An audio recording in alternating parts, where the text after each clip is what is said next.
Right ఇక digital exclusive లో మనం చూస్తున్నాం. హైదరాబాద్ బాచుపల్లిలో దారుణం చోటు చేసుకుంది.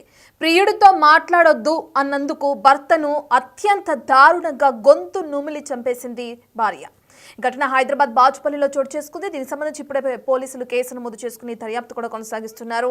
అయితే గత కొంతకాలంగా ప్రియుడితో అక్రమ సంబంధాన్ని కొనసాగిస్తున్న భార్యని భర్త హెచ్చరించాడు.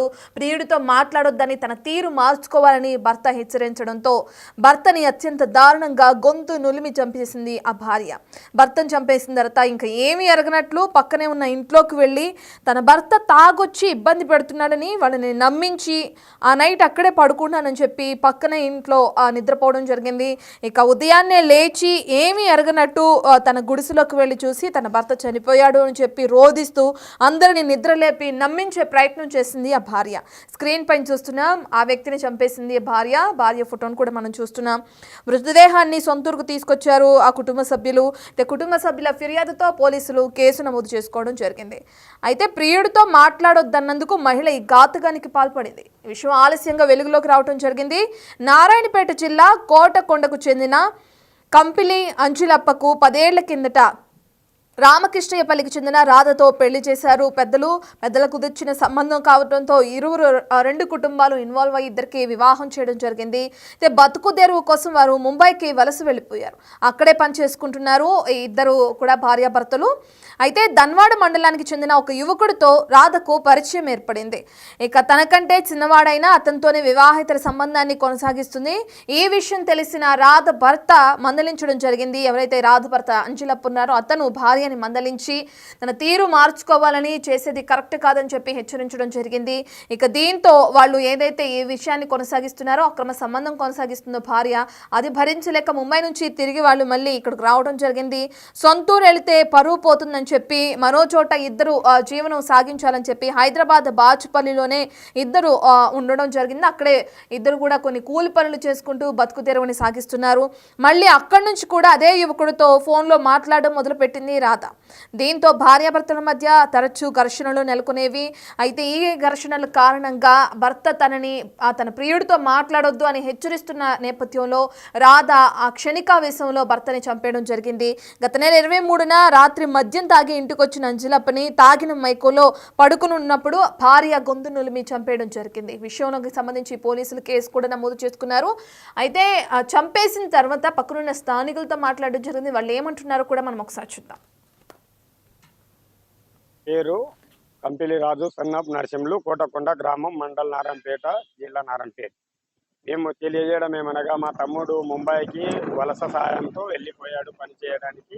తన భార్య అయిన మన రామకృష్ణయ్యపల్లికి చెందిన పెంటప్ప కూతురు రాధ అయిన మా యొక్క మరదలు తనను ఆదివారం 23 తారీఖు తెల్లవారుజామున డ్రింకింగ్ ఇచ్చి ఇతరుల సహాయంతో మహారాష్ట్రకి వెళ్ళి బొంబాయి తీసుకొని వచ్చింది. అక్కడ బొంబాయి నుంచి తాండూరు వెళ్లే రహదారిలో ఇంటికి రాకుండా మా తమ్మిని బ్లాక్ మెయిల్ చేసి వస్తావా అనే ఒక బెదిరింపు కాల్ తోటి బ్లాక్ మెయిల్ చేసి అక్కడ హైదరాబాద్ కు తీసుకుపోవడం జరిగింది. నిజాంపేట శిమారులో బాచుపల్లి పరిధిలోని ఒక అపార్ట్మెంట్ లో పనిచేస్తుండగా ఆదివారం 23 తారీఖు 6వ నెల నాడు డ్రింకింగ్ ఇచ్చేసి 9:30-11 గంటల సమయంలో ఇతరులు సహాయంతో ఈ అమ్మ దానికి దాడి చేయడం జరిగింది. మా తమ్ముని గొంతు నిలిపి చంపివేయడం జరిగింది. ఇది క్లారిటీ. అంబులెన్స్ లో మేము వస్తున్నాం, సర్పంచులను తోలుకొని వస్తున్నాం అనగా ఇక ఓవర్ యాక్షన్ చేసి ప్రైవేట్ అంబులెన్స్ లో మేస్త్రి, కర్నూలు జిల్లాకు చెందిన మేస్త్రి ఆయన 12,000 రూపాయలు ఇచ్చి ప్రైవేట్ అంబులెన్స్ ఇచ్చి అంబులెన్స్ లో శవాన్ని బాడీని మా కోటకొండ స్వగ్రామానికి తోలిండు. దాని నిమిత్తము మేము కోటకొండ సర్పంచులు కలిసి మేము నారాయణపేట రూరల్ మన గవర్నమెంట్ హాస్పిటల్లో మేము పోస్ట్ మార్టం చేయడం జరిగింది. ఎస్ఐ రాముడు కలిసి పోస్ట్ మార్టం నిమిత్తం చేసి 0 ఎఫ్ఐఆర్ చేసి హైదరాబాద్ కు పంపించడం జరిగింది. ఇది మిశ్రమము. తను తీసిన మన 0 ఎఫ్ఐఆర్ ఒరిజినల్ కాపీ అక్కడ పంపేయలేదు. బాచుపల్లి సిఐ ఉపేందరు గట్టిగా అడగడంతో మళ్ళీ తర్వాత ఏం జరిగిందో చెప్పలేదు. మనకు రిపోర్ట్ కూడా ఏం చెప్పలేదు ఎస్ఐ గాని డాక్టర్ గాని. ఇలా జరిగింది. మా తమ్ముని పిల్లలు చిన్నగా ఉండరు, మాకు న్యాయం చేయాలని మీ ద్వారా మేము మనస్ఫూర్తిగా కోరుకుంటున్నాం. రైట్. ఇక ఈ భార్య సంబంధించి పోలీసులు కేసు నమోదు చేయడం మనం చూస్తున్నాం. ప్రస్తుతం దాని ఎక్కడుంది, పోలీసుల విచారణ ఎంతవరకు కొనసాగుతుందనే డీటెయిల్స్ అందించడానికి మా ప్రతినిధి శంకర్ అందుబాటులో ఉన్నారు. రైట్ శంకర్, మనం చూస్తున్నాం భర్తను చంపేసిన తర్వాత కుటుంబ సభ్యులు కానీ పక్కనున్న స్థానికులు కానీ నమ్మించే ప్రయత్నం చేసింది ఈ భార్య.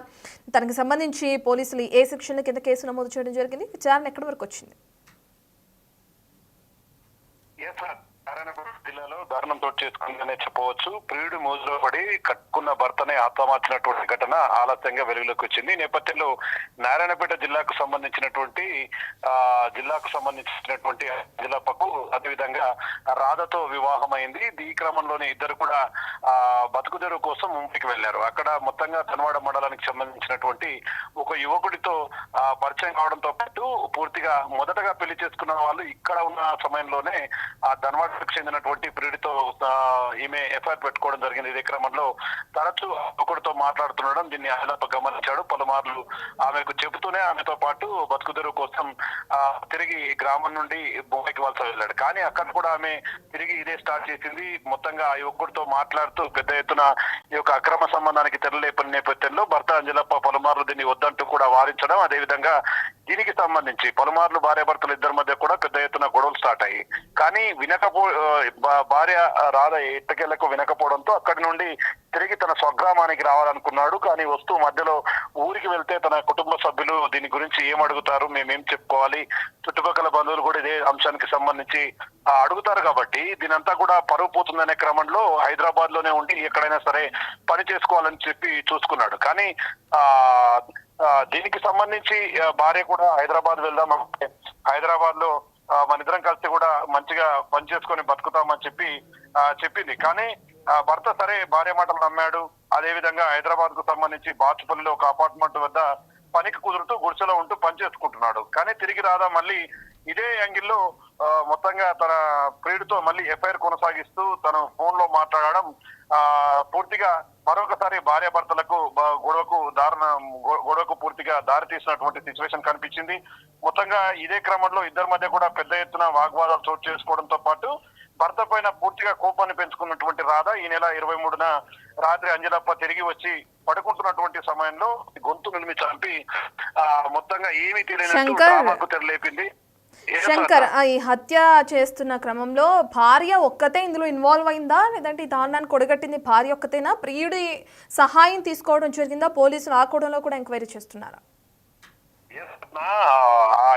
ఈ నెల 23వ తేదీన భర్త తాగి వచ్చి ఇంటికి వచ్చేసాడు. కానీ అప్పటికే ఆమె కోపం పెంచుకున్నటువంటి భార్య రాధ పడుకున్న తర్వాత వెంటనే అంజలప్ప గొంతు నుడిమి చంపేసింది నిర్దాక్షిణ్యంగా. మరి అక్కడ నుంచి కొత్త డ్రామా తెరలేపుతూ తన భర్త తనను హింసిస్తున్నాడు అంటూ కూడా పక్క అపార్ట్మెంట్ లో రాత్రి మొత్తం ఉంటూ తెల్లవారుజామున ఇంటికి వెళ్లి గుడిసె దగ్గరికి వెళ్లి తన భర్త చనిపోయాడని చెప్పి డ్రామాకు తెరలేపి అక్కడి నుంచి భర్త శవాన్ని అంబులెన్స్ లో తమ గ్రామానికి తీసుకోవడానికి వచ్చింది. కానీ ఒకవైపు అంజలప్ప కుటుంబ సభ్యులు మాత్రం ఎప్పుడు కూడా ఇది సహజ మరణం కాదు, మా అన్న మృతిపై అనుమానాలు ఉన్నాయంటూ కూడా నారాయణపేట పోలీస్ స్టేషన్ లో కూడా దీన్ని ఫిర్యాదు చేశారు. ఇదే క్రమంలో నారాయణపేట పోలీసులు కూడా దీన్ని బేస్ గా చేసుకుని సైబరాబాద్ కు ఈ యొక్క హైదరాబాద్ పోలీసులకు సమాచారం అందించారు. దీని మీద అనుమానాలు ఉంటాయంటూ కూడా ఇదే క్రమంలో హైదరాబాద్ సిపితో పాటు మరియు డీసీపీ కూడా రంగంలోకి దిగి పోలీసులను ఈ యొక్క కేసు ఇన్వెస్టిగేషన్ చేయమంటూ కూడా అప్పగించారు. దీంట్లో పోలీసుల విచారణలో విస్తుపోయే నిజాలు కూడా వెలుగులోకి వచ్చాయి. అక్రమ సంబంధం ఉన్నవాట వాస్తవం. మొత్తంగా తన భర్త తనను తరచూ వేధించేవాడని, ఎలాగైనా సరే తన భర్తను అడ్డు తప్పించుకుని సుఖంగా బతకాలనే క్రమంలో తన భర్తను తానే చంపినట్టుగా కూడా ఆమె పూర్తిగా పోలీసుల విచారణలో చెప్పినటువంటి సిచ్యువేషన్. పోలీసుల విచారణలో క్లియర్ గా ఆమె ఒక్కతే తన భర్తను చంపినట్టుగా తెలుస్తుంది. దీనికి సంబంధించి ఇప్పటికే ఎవరైతే రాధకు ప్రియుడిగా ఉన్నాడో అతన్ని కూడా పోలీసులు అరెస్టు చేశారు. ఇద్దరిని కూడా ఎంక్వైరీ స్టార్ట్ చేశారు. మొత్తంగా భర్తను హత్య చేసినటువంటి భార్య రాధపై కూడా పోలీసులు కేసులు నమోదు చేసి ఆమెను జైలుకు తరలించే పరిస్థితి అయితే నెలకొన్నటువంటి సిచ్యువేషన్. ఏదేమైనప్పటికీ ఉమ్మడి జిల్లా వ్యాప్తంగా గత కొద్ది కాలంగా కూడా గమనిస్తున్నాం. ఒకవైపు గద్వాల జిల్లాలో కూడా భర్తనే సొంత భార్య చంపించింది. ఇదే క్రమంలో మొత్తంగా 2-3 ఘటనల తర్వాత తిరిగి నారాయణపేట జిల్లాలో ఇలాంటి ఘటన పునరావృతం కావడంతో ఒక్కసారిగా పూర్తిగా ఇట్లాంటి చర్యలు ఎంతవరకు సమంజసం అంటూ కూడా అంటున్నారు. మరోవైపు తమ అన్నను తమ కుటుంబ సభ్యుడైనటువంటి అంజలప్పను చంపినటువంటి రాధకు పూర్తి స్థాయిలో శిక్ష పడేలాగా చూడాలని చెప్పి కూడా వారి కుటుంబ సభ్యులు చెప్తున్నారు. మరోవైపు ఆ కుటుంబం అంతా కూడా శోక సముద్రంలో మునిగిపోయింది. ఎందుకంటే ఆ కూలీ నాలి చేసుకుని బతికే ఇలాంటి కుటుంబంలో ఒక్కసారిగా అంజలప్ప మృతి అనేది మాత్రం తీరని లోటుగానే కనిపిస్తుంది రత్న. వీళ్ళకి పిల్లలు ఎవరైనా ఉన్నారా? ఎస్ రత్న, అంటే ఇప్పటికి దీనికి సంబంధించి పోలీసుల ఫిర్యాదు అనంతరం కూడా పోలీసులు మరే ఇతర కారణాలైనా ఉన్నాయా అంటే భార్య రాధకు గతంలో ఇట్లాంటి ఎఫ్ఐఆర్లకు సంబంధించినటువంటి ఏమైనా ఉన్నాయనే క్రమంలో కూడా పోలీసులు పూర్తిగా ఎంక్వైరీ స్టార్ట్ చేశారు. మొత్తంగా గతంలో ఎవరైతే ఒక యువకుడుగా ఉన్నటువంటి ధన్వాడ మండలానికి సంబంధించినటువంటి ఆ పర్సన్ వాళ్ళు అదుపులోకి తీసుకొని విచారిస్తున్నట్టుగా తెలుస్తుంది. ఇదంతా కూడా ఆమె ట్రాక్ రికార్డ్, అంటే గతంలో ఆమె ఏ విధంగా ఉండేది, గతంలో ఉన్నటువంటి పూర్తి ఆమె జీవితానికి సంబంధించినటువంటి పలు అంశాలను కూడా పోలీసులు విచారణ చేపట్టి దీనికి సంబంధించి ఖచ్చితంగా కఠినమైన శిక్ష అమలు పరుస్తామని చెప్తున్నారు Ratna. Right thank you Shankar. Right, మనం చూస్తున్న ఈ మధ్యకాలంలో భర్తల్ని ఈ విధంగా వివాహేతర సంబంధాల కారణంగా హత్యలు చేస్తున్న ఘటనలు తరచూ తెరపైకి వస్తున్నాయి. అందులో భాగంగా ఈ రోజు హైదరాబాద్ బాచుపల్లిలో కూడా ఒక భర్తని తాగిన మైకంలో ఉన్న భర్తని గొంతు నులిమి చంపేసింది భార్య. కేసుకు సంబంధించి పోలీసులు విచారణని కొనసాగిస్తున్నారు. అయితే ఆ భార్య హత్య చేస్తున్న క్రమంలో తన ఒక్కతే క్షణికావేశంలో ఈ విధంగా హత్య చేయడం జరిగిందా, లేదంటే ప్రియుని సహాయం ఏమైనా తీసుకుందా అనే కోణంలో కూడా పోలీసుల విచారణ అనేది కొనసాగుతుంది.